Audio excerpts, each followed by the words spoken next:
বুধবার কেন্দ্রীয় ডোনার মন্ত্রী জ্যোতিরাদিত্য সিন্ধিয়া এবং উত্তর পূর্ব রাজ্যগুলির মুখ্যমন্ত্রীদের উপস্থিতিতে উত্তর পূর্বাঞ্চলে দুধ, ডিম, মাংস এবং মাছ উৎপাদনের স্বনির্ভরতা অর্জনের বিষয়ে উচ্চস্তরীয় টাস্ক ফোর্সের ভার্চুয়াল বৈঠকে অংশগ্রহণ করেন মুখ্যমন্ত্রী।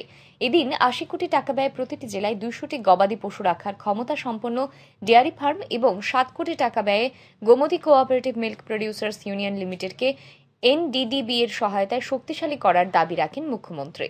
এনডিডিবি এর সহায়তায় প্রতিটি মহকুমায় বাল্ক মিল্ক কুলিং স্টেশন এবং মিল্ক চিলিং ভ্যান গড়ে তোলার প্রস্তাব রাখেন তিনি। মুখ্যমন্ত্রী বলেন, দুধ উৎপাদনে স্বনির্ভরতা অর্জনের জন্য ত্রিপুরা আর্টিফিশিয়াল ইনসেমিনেশন এবং সেক্স সর্টেড সিমেন উভয়কে বেছে নিয়েছে।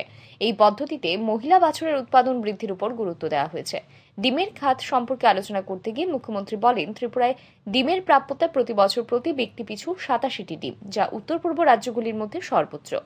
মুখ্যমন্ত্রী প্রাণী সম্পদ বিকাশ যোজনার অধীনে গত ২ বছরে প্রতি বছর প্রায় ৩ লক্ষ ছানা বিতরণ করে এটা অর্জন করা সম্ভব হয়েছে। এই লক্ষ্যকে আরও বাড়ানোর জন্য প্রতিটি গ্রাম পঞ্চায়েত এবং ভিলেজ কাউন্সিলের কৃষক স্বসহায়ক দল এবং উৎপাদক গোষ্ঠীগুলিকে মিনি হ্যাচারি সরবরাহের জন্য ১৫ কোটি টাকা প্রকল্পের প্রস্তাব দেন মুখ্যমন্ত্রী।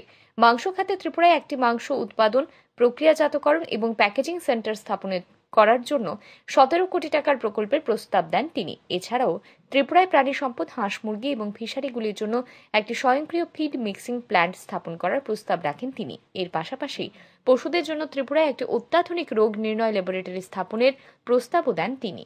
Bureau report, RE news.